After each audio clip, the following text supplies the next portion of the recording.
থেকে থমথম করছে। চারিদিকে ঝড়ের পূর্বাভাস। ঝড় উঠবে আজ গাঙ্গুলি বাড়িতেও। অরণ্য সকালে আজ জেল থেকে ছাড়া পেয়েছে। সেই সোহাগের দেওরকে দেখার জন্যে সারাদিন প্রতিমা ঘুরোঘুরি করছে। দিদিকে দেখেছি, গোলামকে এখনো পর্যন্ত দেখতে পাইনি। দেখা গেল এই সন্ধ্যেবেলা, ঠিক দেখা গেল চোরের মতো চুপি চুপি গাঙ্গুলি বাড়ির বাগানে ঢুকেছে। গাঙ্গুলি বাড়ির বড় বউকেও দেখেছি চুপি চুপি খিড়কির দরজা খুলে বেরিয়ে যেতে। সব দেখেছি। আমি একবার তাদের সুযোগ পাই, সোজা কোপ বসাবো। একেবারে দুটো কোপ। সেদিন বলেছিলি না বৌদি, ডাক্তারটার দাটা নিয়ে এসে আমার হাতে বসাও। আজকে কোপ বসাবো, হাতে নয়, একেবারে গলায়। মাত্র দুটো কোপ, তারপরে দুটোকেই শেষ করে দেব, একেবারে শেষ।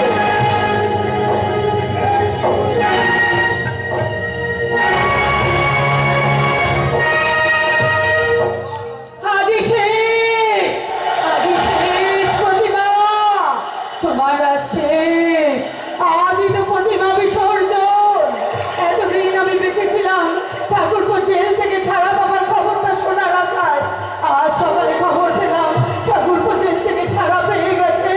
ব্যাস, ওই ভোলাবাদ থেকে নেমে আমি আমার শেষ কর্তব্য করে ফেলেছি। আর নয়, আর নয়। ওই তো গাঙ্গুলি বাড়ির পুকুর টলমল করছে জলটা। ওর কোলে আমাকে ঠাই দেবে বলে ওই জলেই আজ আমি মরব।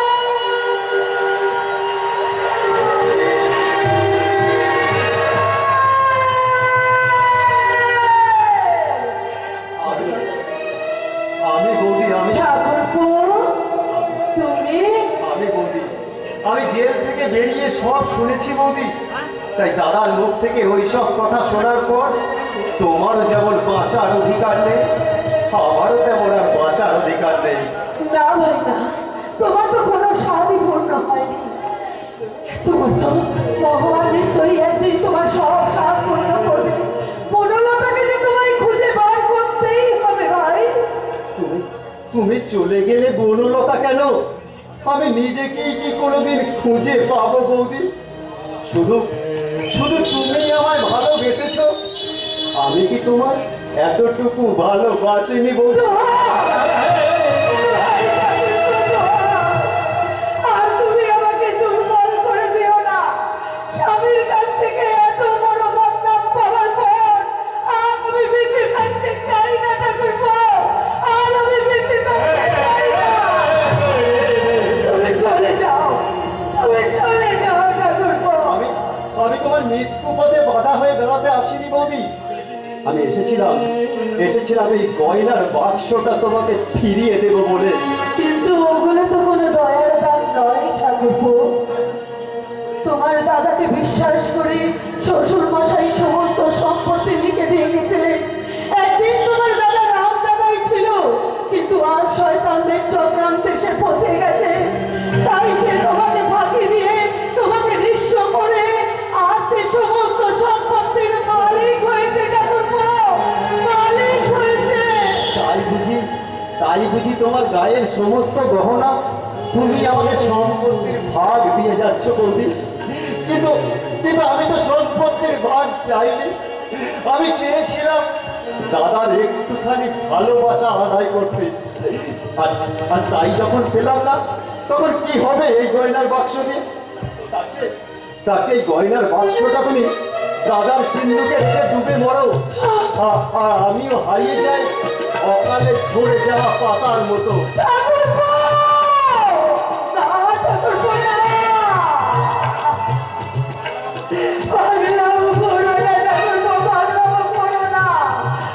আমার মন বলছে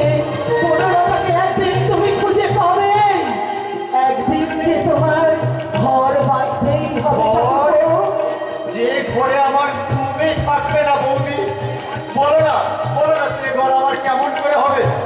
আমার মা যখন মারা যাচ্ছে তখন মায়ের সেই ঠান্ডা হয়ে আসা হাত দুটো আমি বুকের মাঝে চেপে ধরে বলেছিলাম, মা গো, আমি তো মা ছাড়া কিছু বুঝি না মা। তুমি চলে গেলে আমি কার কাছে থাকবো মা?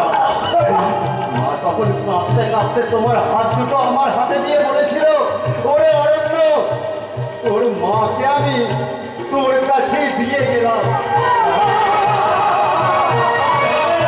কেমন করে ভুলে গেলে বলো? আমি কিচ্ছু বলিনি ঠাকুরপো। ভুলে গেছো বৌদি, ভুলে গেছো। আর ভুলে গেছো বলি এই অন্ধকার পথে পাগল অরণ্যকে একা ফেলে তুমি চলে যেতে চাইছো। পারতে বৌদি, আমি যদি তোমার দেওর না হয়ে নিজের ছেলে হতাম, পারতে আমাকে এভাবে ফেলে চলে যেতে?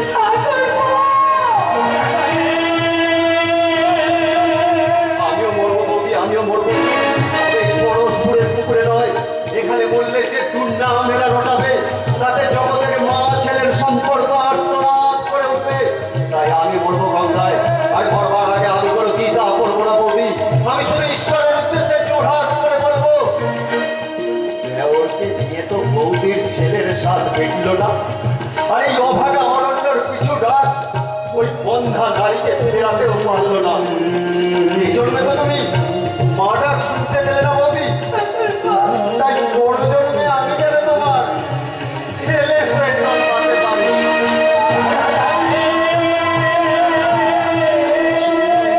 যদি সত্যিই কিছু থাকে, বড় জন্ম করে যদি সত্যিই কিছু থাকে, ঈশ্বর যদি সত্যি হয়, আর সত্যি যদি আমি তোমাকে মনে মনে মাতৃকালে পুজো করে থাকি, তাহলে বড় জন্মে পাগল অরণ্যের মুখ থেকে দাদা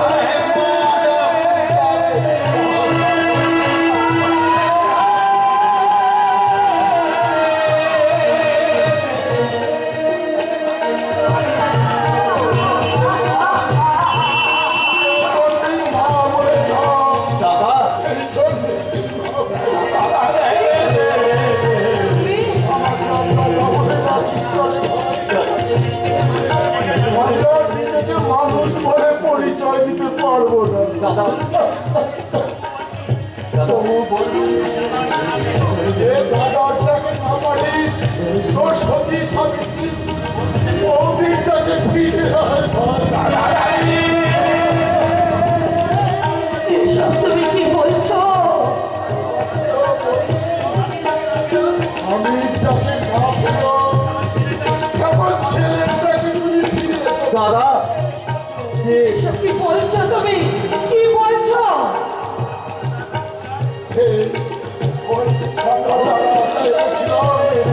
তোমাদের দুজনকে খুন করবো বলে সব কথা শোনার পর এখন দরজা আমার গলাতেই বসাতে ইচ্ছে করছে। দাদা বলে আর রাখতে পারে ভাই, তোর মতো লক্ষণ ভাই আর সীতার মতো প্রভুর প্রতি আমি যে অবহেলা করেছি, আমার জীবনে আমি পাপের প্রায়শ্চিত্ত করতে পারবো না। দাদা তোমাকে আমরা যে ফিরে পেয়েছি, এটাই আমাদের সব।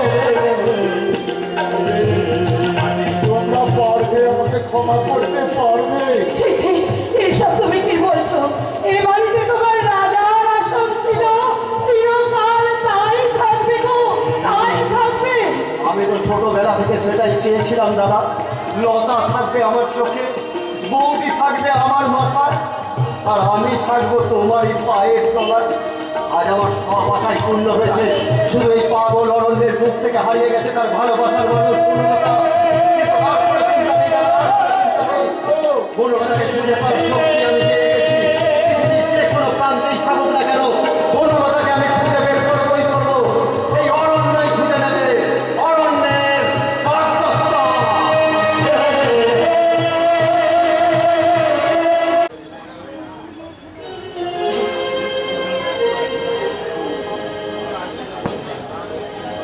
তাড়াতাড়ি এসো, রাধা মাধবের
তোমরা কেউ করে কথা বলছো না কেন বাবা? কি হলো, চুপ করে আছো কেন? अरे इधर से जाओ। তোমরা জানতে চাও না? আমি জানতে চাই দিদি, আমি সব কিছু জানতে চাই। না, আমরা কিছুই জানতে চাই না। বাবা, মা, তোমরাও কি বিনয়ের সঙ্গে একমত? তোমরাও কি আমার কাছ থেকে কিচ্ছু জানতে চাও না মা? আমরা সব যেটুকু জানতে পেরেছি তাদের বুঝেছি ওই হেমন্ত মিত্রই সব তাই।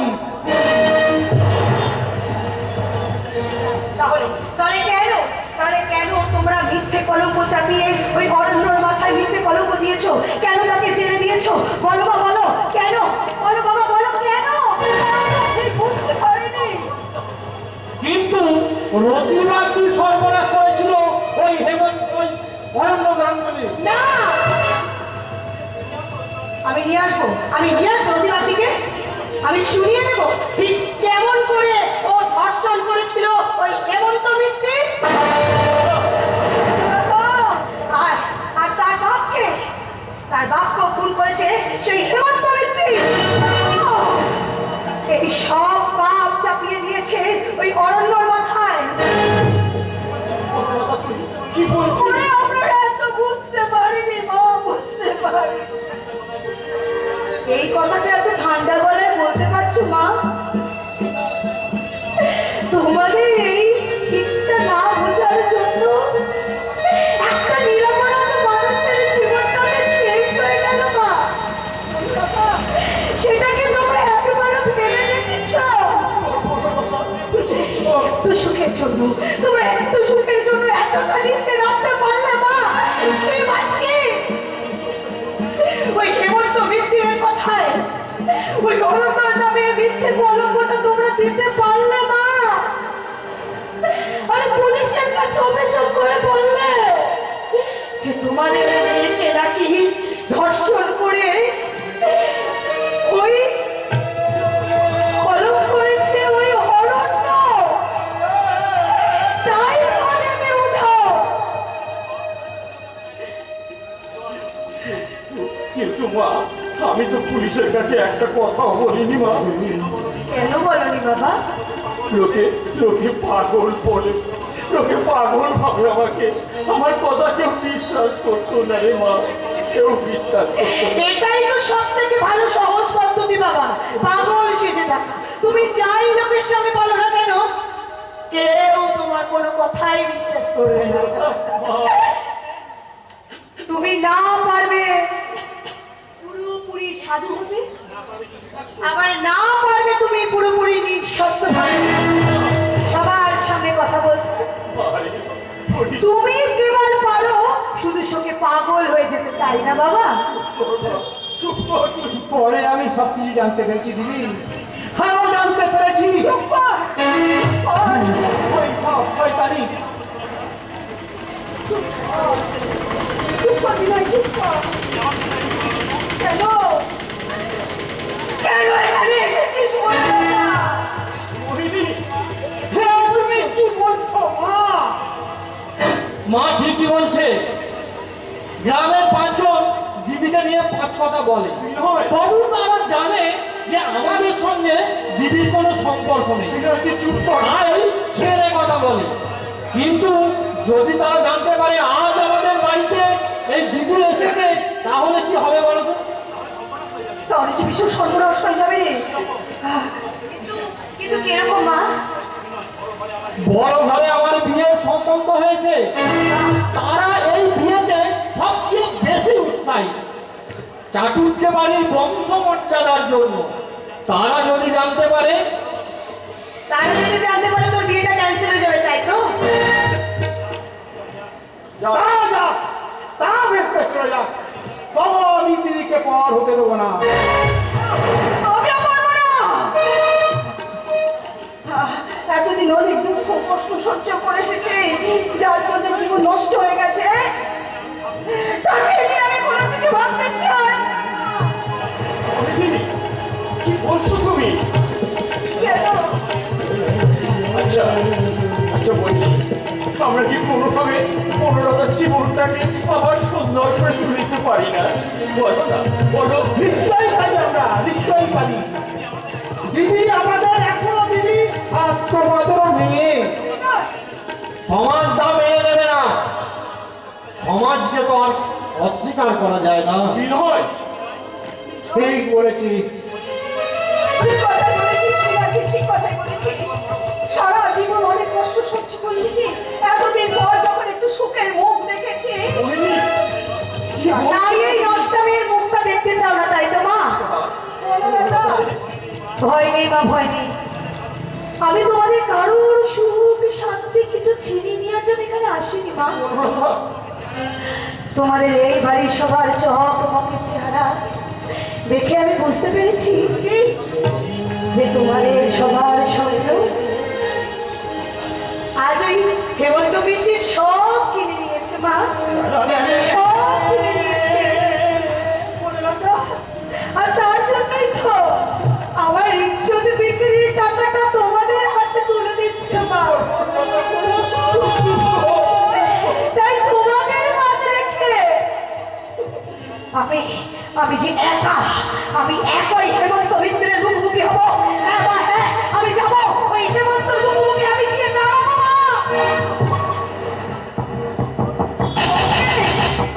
ওকে, সদর দরজাটি কড়া নড়া শব্দ।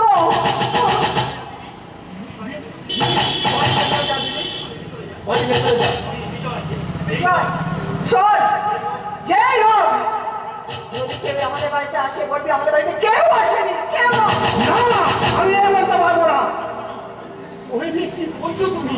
শোনো, দিদির কথা যদি ওঠে তবে তার সামনে ঘেন্নায় এমন না কুচকাবি যেন কেউ বিশ্বাসই না করতে পারে দিদি এ বাড়িতে এসেছে। বিনয়, আমি একেবারে পারবো না, পারবো না, পারবো না।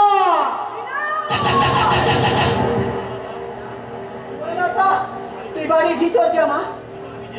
আমি দেখছি মা কে করে নাচ্ছে, তবে চেনা কোনো লোক হলে আগে থেকে ভেবে রাখো কি বলবে। আর কি বলবো তো? কি আবার বলবে? ওই বলবে একটা জয়। বলে যা, আমি কি বলবো? মা হয়ে কি করে বলবো? বাড়িতে কেউ আসেনি। যদি কেউ দিদির কাছে দিদির নামে কিছু বলে তুমি ফোন করে কি দেখে বলবে আজকে সকালে দিদি মারা গেছে।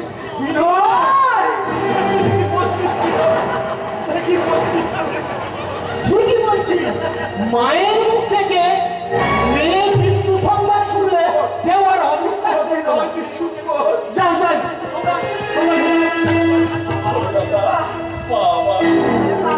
বাবা, তুমি কি বলবে? তুমি বরঞ্চ আবার পাগল হয়ে যাবে। বনলতা, সত্য মিথ্যে কোনো কথাই তোমাকে বলতে হবে না। তুমি যে পাগল হয়ে যাও, এও পাগলামি আর ও পাগলামি। আর মা, ও মা, বনলতা বেঁচে আছে বললে কেউ বিশ্বাস করবে না, তাই না মা?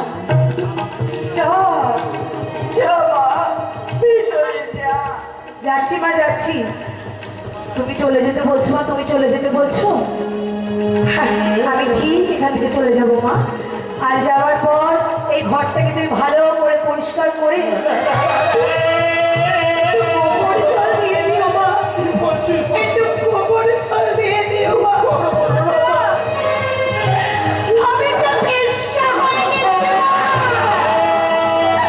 তোমাদের বনলতা যে আজ বেশ্যা হয়ে গেছে। এই বেশ্যা যাওয়ার পরে একটু গোবর জলে তুমি ভিজে দিও মা। গোবর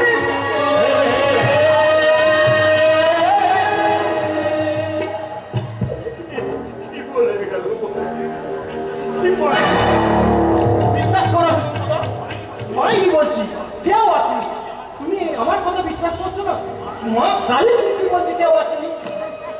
আমি তোমাকে মিথ্যা কথা বলবো? দাদা কৃষ্ণ দিদি বলছি। শোনো, বাবার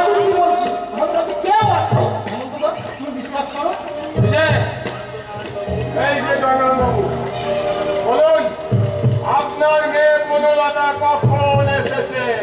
বলুন বলুন বলুন কি হলো? বলুন। চুপ করে গেল। কেউ আসেনি বাবা। এই যে কাকিমা, অত নার্ভাস কেন? শশী কনস্টেবল সব কথা আমাকে খুলে বলেছে। বলুন। দেখো না মা, হেমন্তদা কিছুতেই আমার কথা বিশ্বাস করছে না। এই, এই বিনয়, এই, তুই এখন চোরের মতো ভাবছিস কেন? তুই তো আমার বড় ভিন্ন। চলে যা, যা, যা, যা, ফট, ফট, ফট, ফট। আমি বেরোতে বলছি, ফট, ফট। এই যে জন্মানগুলো, কি হলো? আপনি বোবা হয়ে গেলেন নাকি? বলুন বলুন, আপনার মেয়ে বনলতা কোথায়? আরে আপনার সালা বাপ মেয়েটা সালা ওই একই লোক। সালা সব প্রাণী বোবা হয়ে যায়। এই বনলতাকে যখন আমি ধর্ষণ করেছিলাম, তখন সে আপনার মতো বোবা হয়ে গেল। কিন্তু তার মতো কথা বলুন, আমার দিকে ফেরুন মন্ত্রী। বলুন বলুন কোথায়? কোথায় লুকিয়ে আছে? হ্যাঁ দেখি ভেতরে। আরে এত প্রশ্ন কেন আমি করছি? আরে এটা তো আমার পরের বাড়ি নাকি? এটা তো আমার নিজের বাড়ি। নিজের বাড়ির ভেতরে আমি ঢুকবো, তাতে আমার কিন্তু কি আছে? চলেন চল বলছি।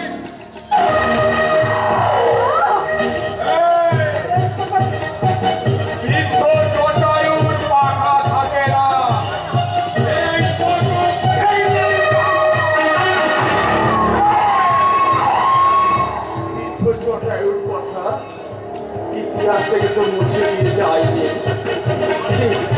আমি অনেক পথ তোমাকে ছেড়েছি, আর একটা পথ আমি তোমাকে ছাড়বো না। এই শুয়োরের বাচ্চা! এই শুয়োরের বাচ্চা, শোন!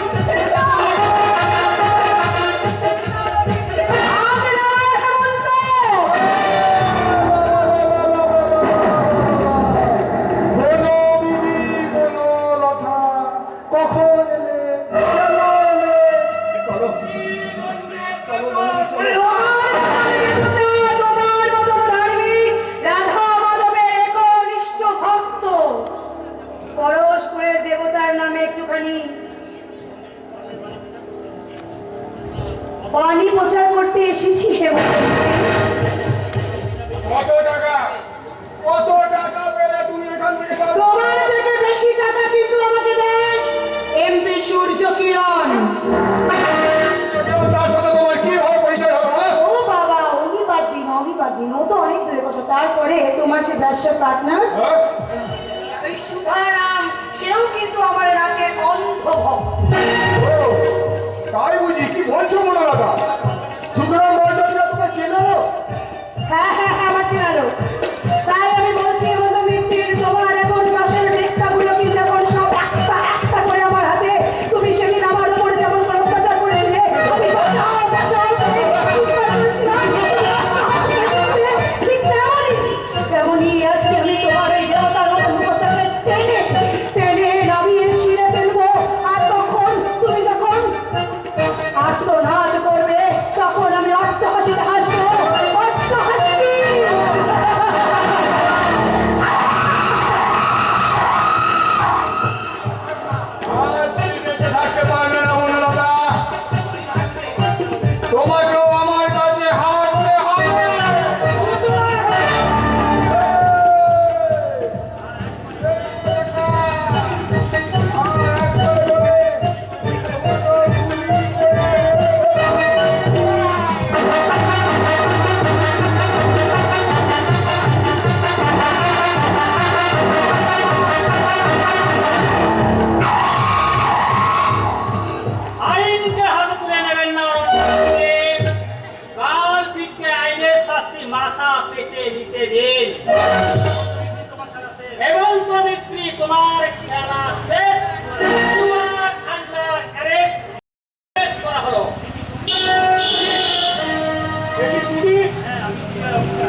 নাই। আমার ছদ্মবেশের সমস্তটুকু ছদ্ম হলেও তোমার সঙ্গে আমার আত্মীয় সম্পর্কটা ছদ্ম নাই। এটাই আমার বিনা দুঃখের কারণ। যাক, অফিসার, আপনার কনস্টেবলকে বলুন রিভলভারটা তুলে নিতে বলুন। ওকে মিস্টার বিশ্বাস, রুমাল দিয়ে রিভলভারটা তুলে আমাকে দাও আর ওকে অ্যারেস্ট করো। হেমন্ত মিত্রকে গ্রেফতার করো। ঠিক আছে স্যার। আমাকে গ্রেফতার করা হচ্ছে কোন অপরাধে? অভিযোগ আদালত থেকে তুমি খুন করেছো মদন মস্তানকে দিয়ে, তার সমস্ত নথি আমার হাতে এসে গেছে। আজ নাদরিয়ে সমস্ত নথি ছাড়া অনেক অপরাধের প্রমাণ আমার হাতে আছে। যাও, আদালতের কাজ করায় তুমি সব বুঝতে পারবে। অফিসার, একে নিয়ে যান। চলুন। ধন্যবাদ। জয়। এই মতো বৃত্তির দরজা দিয়ে খুলে আসার জন্য তোমাকে ধন্যবাদ। আর আপনাকে ধন্যবাদ জানিয়ে আজও বড় অরণ্যবাবু, তবে এইটুকুই বলবো, শুধু তোমার জন্য কলিকাতা দেবী প্রাণ দিয়েছিলেন। ডাক্তার বাবু জীবন সার্থক হলো, আর আমারও মান রইল প্রশাসনের কাছে। এখন আমি চলি। চলো শুভেন্দুরা, ওই পরস্পরের মাটি থেকে নিরীহ মানুষদের একটা শান্তির খবর দিই। চলুন শুভেন্দুবাবু, চলুন। এবার তাহলে আমিও যাই, আর যাবার আগে বলে যাই আমাদের যাত্রা হলো শুরু। এখন ওগো কর্ণধার, তোমায় করি নমস্কার। কেবল তুমি আছো, আমরা আছি, এই জেনেছি সার, তোমাদের করি নমস্কার।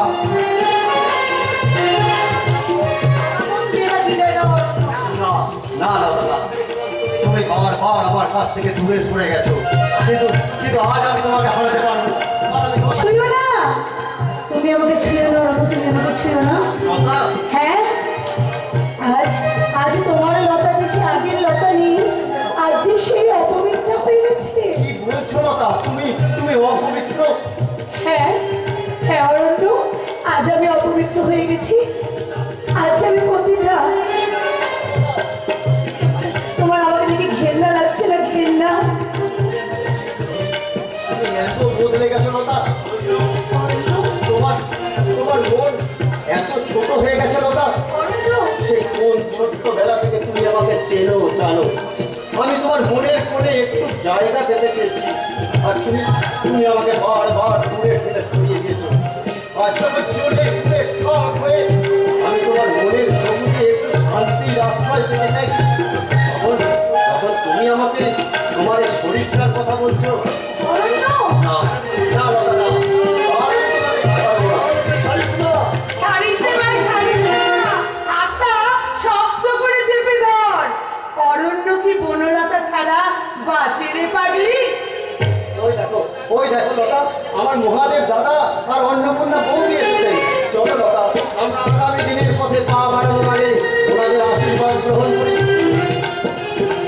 অন্তরে অন্তরে